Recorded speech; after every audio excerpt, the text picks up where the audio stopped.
পশ্চিমবঙ্গের রাজনীতিতে ধর্মের সাথে রাজনীতিকে জড়িয়ে দেওয়ার জন্য কেউ যদি দায়ী থাকে তার নাম হচ্ছে মমতা ব্যানার্জি। যে তাসলিমা নাসরিন ভারতবর্ষে ফেরা বা পশ্চিমবঙ্গে থাকা নিয়ে শ্রমিকদা যে কথা বলেছেন অত্যন্ত যুক্তিপূর্ণ কথা বলেছেন। আরে উত্তরবঙ্গে তৃণমূল কংগ্রেসের বিধায়কদের মেরুদণ্ড বলে কিছু নেই। তৃণমূলের শৃঙ্খলা রক্ষা কমিটি ও তো টেকো মাথায় চিরুনি দিয়ে আচরণের মতন অবস্থা। তৃণমূল আবার দল, তার আবার শৃঙ্খলা কমিটি। আচ্ছা, প্রথমে একটি বিষয় আমি আমাদের ভারতীয় জনতা পার্টি পরিষদীয় দলের পক্ষ থেকে রাখতে চাইছি।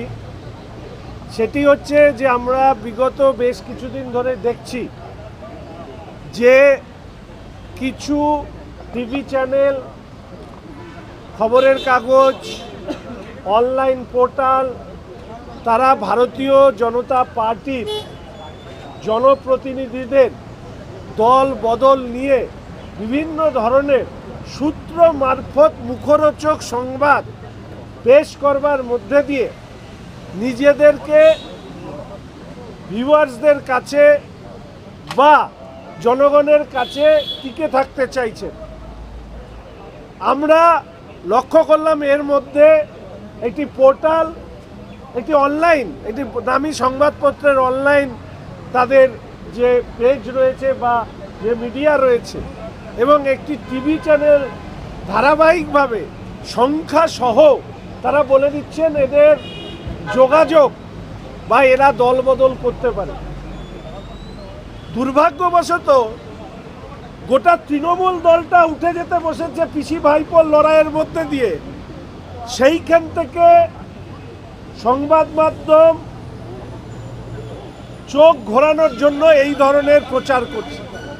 কোথাকার কোন ছিন্নমূল নেতা যারা খায় না মাথায় দেয় তাদের বিবৃতি নিয়ে এসে তারা দাবি করছে যে অমুক অমুকরা তারা যেতে পারে। কারা, কে, কোথা থেকে খবর পেলেন, কে আপনাদেরকে দিলেন? ছিন্নমূল নেতার তার নিজেদেরই স্ট্যাটাস নেই, তারা অন্য দলের জনপ্রতিনিধি, নির্বাচিত জনপ্রতিনিধিদের নিয়ে খবর করছেন। আমরা আমাদের পক্ষ থেকে শুধু এইটুকু বলতে পারি যে গতকাল বা গত পরশু উত্তরবঙ্গের এমএলএদের নিয়ে যে বিভ্রান্তিকর খবর প্রচার করা হয়েছে তার আমরা তীব্র বিরোধিতা করছি।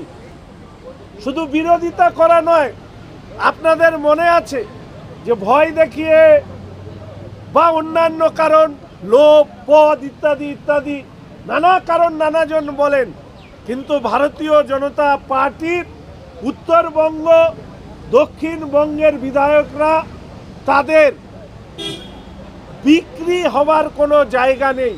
এবং উত্তরবঙ্গের ক্ষেত্রে বলে রাখি যে উত্তরবঙ্গের একজন বিধায়ক তৃণমূল কংগ্রেসে গিয়ে পরবর্তীকালে তিনি সেই দলের মধ্যেকার দমবন্ধকর পরিস্থিতির কারণে তিনি নিজে আবার ফিরে চলে আসেন। ফলে স্বাভাবিকভাবেই এখনও যারা পদ্ম প্রতীকে জয়ী হয়ে ওই দলের মধ্যে আছেন, বিধানসভার অভ্যন্তরে পিতৃ পরিচয় দিতে পারেন না, তারাও যে খুব একটা সুখে আছেন বলে আমরা জানি না বা আমাদের মনে হয় না। ফলে স্বাভাবিকভাবেই রাজ্যের প্রধানতম ইস্যুগুলোর থেকে চোখ সরাতে এবং ধারাবাহিকভাবে হিন্দুদের প্রতি যে আক্রমণ, সেই আক্রমণ থেকে এবং আজকে রাজ্যে যে নৈরাজ্য চলছে সেই নৈরাজ্যের খবরের বদলে এই ধরনের বিভ্রান্তিকর প্রচার যারা করবেন তাদের বিরুদ্ধে আমরা মামলা দায়ের করব। উত্তরবঙ্গ সংবাদ নিয়ে, উত্তরবঙ্গের বিধায়কদেরকে নিয়ে যে টেলিভিশন এই প্রচার চালিয়েছেন সারাদিন ধরে, কোন ছিন্নমূল না কোন আস্তাপুরে বিবর্জিত এক নেতার স্টেটমেন্টকে ধরে নিয়ে এসে সারাদিন ধরে চালালেন, সারাদিন ঢাক পিটালে। আরে ওই দলে ওই নেতারই স্থান নেই, ওই দলের ওই নেতাকেই কেউ পোছে না। ওই দলে ওই নেতাকে শহরে জিতেছেন নাকি কর্পোরেশন, পৌরসভায়, সেখানে ওখানকার মানুষ ঘিরে ধরে। সেই দলের নেতার এত বড় ক্ষমতা হয়ে গেল যে ভারতীয় জনতা পার্টির বিধায়কদের সম্পর্কে তিনি এই ধরনের মন্তব্য করেন। আরে উত্তরবঙ্গে তৃণমূল কংগ্রেসের বিধায়কদের মেরুদণ্ড বলে কিছু নেই, ওদের প্রত্যেকের মুখে সেলোটেপ লাগানো আছে। ওনার একটাই কাজ, এই কলকাতার কালীঘাট আর ক্যামাক স্ট্রিটে যা যা নির্দেশ দেয় ওরা তা পালন করে। ওরা উত্তরবঙ্গের মানুষের ভোটে জিতে ওরা হচ্ছে কালীঘাট আর ক্যামাক স্ট্রিটে তোষামতকারী, চাটুকারিতা এইগুলো করে। ফলে উত্তরবঙ্গের এই ধরনের তৃণমূল কংগ্রেসের ছিন্নমূল নেতা, আস্থা করে বিবর্জিত নেতাদের খবর দিয়ে টিভি বা অন্যান্য যারা সংবাদ গরম করছেন তাদেরকে বলি, আজকে আমার সাথে সৌরনীল আছে, আমরা কলকাতা হাইকোর্টে এই চ্যানেলের বিরুদ্ধে মামলা দায়ের করছি। এর আগেও আরেকজন বিধায়ক করেছে।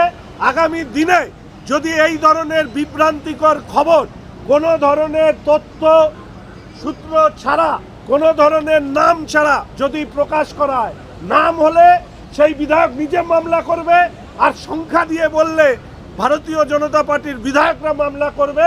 আমরা উত্তরবঙ্গের সমস্ত বিধায়করা এই টেলিভিশন চ্যানেল তার বিরুদ্ধে আমরা মামলা দায়ের করছি, এবং তার সাথে সাথে আরেকটি বিখ্যাত পত্রিকা তার অনলাইন যে মাধ্যম, সেই অনলাইন মাধ্যমের বিরুদ্ধেও আমরা মামলা দায়ের করছি। এইটুকু আমার প্রাথমিকভাবে বলার। এরপরে আপনাদের কোনো প্রশ্ন থাকলে আমি নিতে পারি। আচ্ছা, সরকারি জমিতে যেভাবে বেসরকারি রিসর্ট এবং অবৈধ ব্যবসা গড়ে উঠছে, তার সেইটাকে বন্ধ করার জন্য আপনারা কী ধরনের আন্দোলন বা বিক্ষোভ করবেন? দেখুন, এটা বন্ধ করার দায়িত্ব রাজ্যের সরকারের। বিরোধী দল আন্দোলন করবে আর রাজ্যের সরকার বন্ধ করবে, এই প্রক্রিয়া যদি চলে এই রাজ্যে, এই সমস্ত লোকরা তখন দেখতে পায় না। যখন ইমাম ভাতা তৈরি করেছিল তখন কতজন রাস্তায় নেমেছিল ধর্মের নামে এই ভাতা তৈরি করা, আসলে ধর্মের তোষণদারি। আমাদের আরেক আছে বামেরা, দেশ বিরোধী না হিন্দু বিরোধী জানি না, সূর্যকান্ত বাবু, উনি ছিলেন সেই সময়কার বিরোধী দলনেতা যখন এই ইমাম ভাতা চালু হয়েছিল, উনি তখন ঘুমিয়েছিলেন। আর এদের জন্যই আজকে হুমায়ুন কবিরদের মতন, ফিরহাদ হাকিমদের মতন, সিদ্দিকুল্লাহর মতন, এই হামিদুল্লাহর মতন নেতারা তারা হচ্ছে ছড়ি ঘোরাচ্ছে। আজকে পশ্চিমবঙ্গে জন্মসূত্রে মুসলিম অথচ ক্রিমিনাল, অপরাধে অভিযুক্ত, তাদেরকে নেতা বানিয়েছে মমতা ব্যানার্জি। তারা ছড়ি ঘোরাচ্ছে, শিক্ষিত মুসলিম মুখে তালা দিয়ে বসে আছে, অন্য মুসলিম সমাজের লোকরা দুর্ভোগে পড়ছে, আর রাজ্যটা অন্ধকারে গেছে এই মমতা ব্যানার্জির জন্য। তাই ক্ষমা নয়, মমতা ব্যানার্জির বিসর্জনই হচ্ছে এই রাজ্যের পুনরুদ্ধারের একমাত্র রাস্তা। জহা সিদ্দিকী তিনি বলছেন যে সরকারি টাকায় যদি দীঘায় মন্দির হয় তাহলে মসজিদ কেন? সরকারি টাকায় যদি দীঘায় মন্দির হয় তাহলে দীঘায় মসজিদ কেন হবে? আমার মনে হয় এই সমস্ত প্রশ্ন মুখ্যমন্ত্রীর কাছে করা উচিত।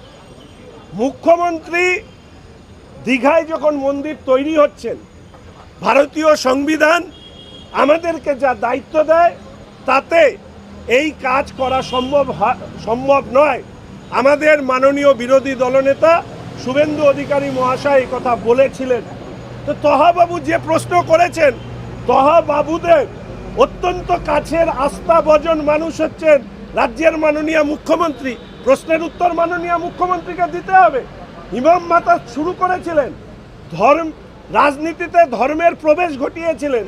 আজকে এই প্রশ্নগুলো এড়িয়ে যাবেন কি করে? এরকম হাজারো প্রশ্নের উত্তর আপনাকে এই সাম্প্রতিক কালেই আপনাকে দিতে হবে।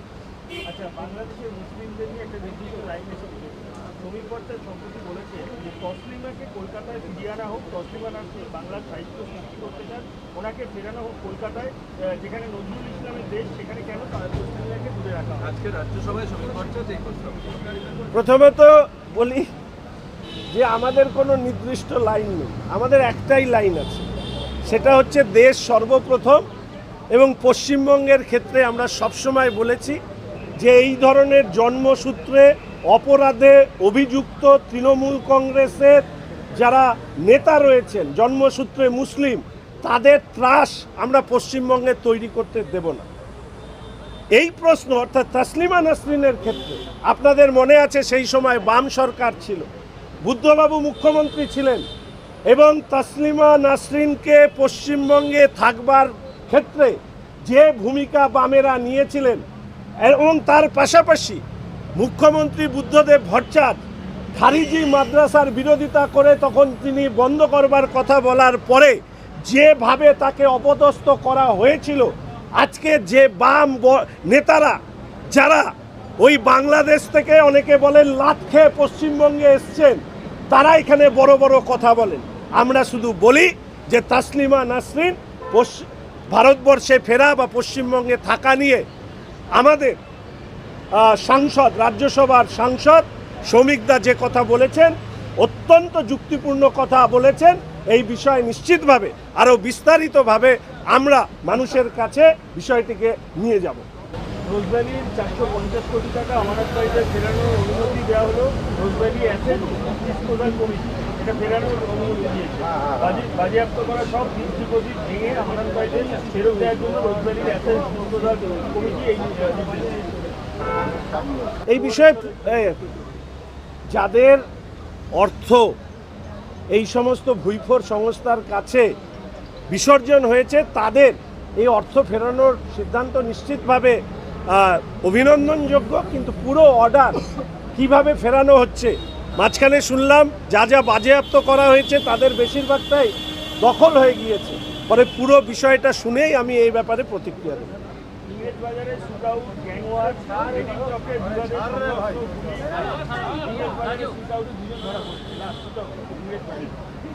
দেখুন, এই মুহূর্তে ঘোষণা করুন। বারবার অস্ত্র উদ্ধার হচ্ছে, তাহলে কলকাতা কি অস্ত্র পাচারের কেন আপনারা কি ভাবেছেন ফুল উদ্ধার হবে? ফুল উদ্ধার হওয়ার তো বিষয় নেই। এই রাজ্য এখন চালায় হচ্ছে দুষ্কৃতীরা। কেন এই রাজ্যে দুষ্কৃতীদের আশ্রয় দাতা না ধাত্রী আমি বলতে পারবো না, তার নাম হচ্ছে মমতা ব্যানার্জি, রাজ্যের মুখ্যমন্ত্রী। একসময় বলেছিলেন দুষ্কৃতীদের আমি কন্ট্রোল করি, যখন বিরোধী নেত্রী ছিলেন। এখন দুষ্কৃতীটাই রাজ্য কন্ট্রোল করে, আর দুষ্কৃতীদের ধাত্রী বা দাতা যাই বলুক না কেন, মমতা ব্যানার্জি যে রাজ্যের মুখ্যমন্ত্রী, সেখানে অস্ত্র উদ্ধার না হওয়াটাই অস্বাভাবিক। যিনি সিমির সভাপতিকে রাজ্যসভায় পাঠান, যেখানে দাঁড়িয়ে বাইরের লোকরা এসে, বাইরের পুলিশ এসে বিভিন্ন টেরোরিস্ট অর্গানাইজেশনের সাথে যারা যুক্ত তাদেরকে ধরে নিয়ে যান, সেই জায়গায় দাঁড়িয়ে অস্ত্র পাওয়াটাই স্বাভাবিক। ফলে সেই অবস্থার পরিবর্তন ঘটাতে গেলে তৃণমূল কংগ্রেসের বিসর্জন সুনিশ্চিত করতে হবে। 2026 আমি আপনাদের সামনে বলছি, তৃণমূল কংগ্রেস তার বিসর্জনের পথে, রাস্তায় সে নেমে পড়েছে। 2026-এ পশ্চিমবঙ্গের এই অবস্থার পরিবর্তন হতে চলেছে। কিছুক্ষণ পরেই মুখ্যমন্ত্রী মমতা বন্দ্যোপাধ্যায় এবং মহাশক্তিকে বৈঠক করে যে 2026-এর ভোট আসন্ন, তার আগে কি টেবিল টার্ন হয়ে যাচ্ছে? 2011-তে মুখ্যমন্ত্রী হওয়ার পরে রেড রোডে নামাজ পড়ে তিনি যে অন্যায় করেছিলেন, 2026-এর নির্বাচনের আগে শেষবারের জন্য তার সবথেকে ঘনিষ্ঠ সহযোগীদের সাথে তিনি যে বিদায় সম্ভাষণ করতে গিয়েছেন, তার জন্য তাকে ধন্যবাদ জানাই। পশ্চিমবঙ্গের রাজনীতিতে ধর্মের সাথে রাজনীতিকে জড়িয়ে দেওয়ার জন্য কেউ যদি দায়ী থাকে, তার নাম হচ্ছে মমতা ব্যানার্জি। রেড রোডে নামাজ পড়তে গিয়ে সংখ্যালঘু ভাইদেরকে বলেছিলেন যে আমাদেরকে ভোট দাও বিজেপির হাত থেকে বাঁচতে। আর আজকে এবার বিদায় নেওয়ার সময় তোহা সিদ্দিকীকে নিশ্চয়ই জানাতে গিয়েছেন যে এই বিগত যে 3টে টার্ম উনি এই রাজ্যে তিনি যে শাসন করেছেন, তার জন্য জিহাদি ধর্মান্ধ যারা সংখ্যালঘু রয়েছেন তাদের যে সুযোগ বা তাদের যে সমর্থন পেয়েছেন, তাতে কিছু ক্রিমিনাল অপরাধে অভিযুক্ত জন্মসূত্রে মুসলিম তৃণমূলের হয়ে তারা জনপ্রতিনিধি হয়েছেন, মন্ত্রী হয়েছেন। কিন্তু অন্যান্য সংখ্যালঘু ভাইরা যে আজকে গোল্লায় গিয়েছে, গাড্ডায় পড়েছে, দুর্ভাগ্যের শিকার হয়েছে, এ সব কিছুর জন্য দায়ী হচ্ছে মমতা ব্যানার্জি। আমি জানি না তোহা বাবুকে তিনি বিদায় সম্ভাষণ জানাতে গেছেন কিনা। কে? আমার সহকর্মী না, বিরোধী বেঞ্চের সহকর্মী। আমি জানি না আইএসএফ এর রোল আইএসএফ ঠিক করবে, তবে এটা জানার ইচ্ছে থাকবে যে নৌসাদ বাবু আমাদের মাননীয় মুখ্যমন্ত্রীর জন্য কি কি মিষ্টি তিনি অফার করেছেন। তার মিষ্টি সাজানো দেখে বুঝতে হবে আইএসএফ এর ভবিষ্যতের রোল কি হতে পারে। হুমায়ুন কবির তাকে শৃঙ্খলা রক্ষা কমিটি তৃণমূল কংগ্রেসের বারবার শোকজ করছে এবং পাল্টা তিনি তৃণমূলের শৃঙ্খলা রক্ষা কমিটি ও তো টেকো মাথায় চিরুনি দিয়ে আছড়ানোর মতন অবস্থা। তৃণমূল আবার দল, তার আবার শৃঙ্খলা কমিটি। কবির পাল্টা যেটা বলেছেন যে ববি আবার তো বললাম টেকো মাথায় চুলে কি চিরুনি লাগে? তৃণমূল দলে কোনো শৃঙ্খলা রক্ষা কমিটি হয়? তৃণমূল দলে শৃঙ্খলা শব্দটাই নেই। টেকো মাথায় যদি চিরুনির প্রয়োজন পড়ে সেই দিন তৃণমূল দলের শৃঙ্খলা রক্ষা কমিটি তৈরি হয়। শুভেন্দু অধিকারীকে তার বক্তব্য উইথড্র করে নেওয়ার কথা বলেছেন হুমায়ুন কবির। কে হুমায়ুন কবির? ক্ষমা চাইতে হবে না, কিন্তু বক্তব্য উইথড্র করতে কে হুমায়ুন কবির যিনি 30% হিন্দুকে দিয়ে দেওয়ার কথা বলেছেন? আজকে বিধানসভার অভ্যন্তরে যখন মুখ্যমন্ত্রীকে প্রশ্ন করেছিলাম তখন তিনি তোতলাতে তোতলাতে বলেছিলেন যে না, তোমার 15% কথা সত্যি। সেই হুমায়ুন কবির আজকে হিন্দু জাগরণে ভয় পেয়েছে। আজকে হিন্দুদের এটা বোঝা উচিত যে কিছু কতিপয় হিন্দু ধর্মনিরপেক্ষতার মুখোশের আড়ালে তোষণের রাজনীতি করে এই হিন্দুদের অস্তিত্ব সংকটে ফেলেছে। ফলে সেই জায়গায় দাঁড়িয়ে বিরোধী দলনেতার হয়ে মন্তব্য করবার অধিকার আমার নেই। তবে ব্যক্তিগতভাবে বলতে পারি কোনো ক্ষমার প্রশ্ন নেই, কোনো উইথড্রলের প্রশ্ন নেই। যে যেমন তাদের সাথে সেই ব্যবহার করতে হবে, না হলে এরাই আবার মূর্তি ভাঙবে, এরাই আবার সরস্বতী পুজোর দিন ওই পুলিশ দিয়ে সরস্বতী পুজোর করানোর মতো পশ্চিমবঙ্গ তৈরি করবে। বাংলা হান্টের আরও খবর দেখতে নজর রাখুন। বাংলা খবর মানেই বাংলা হান্ট।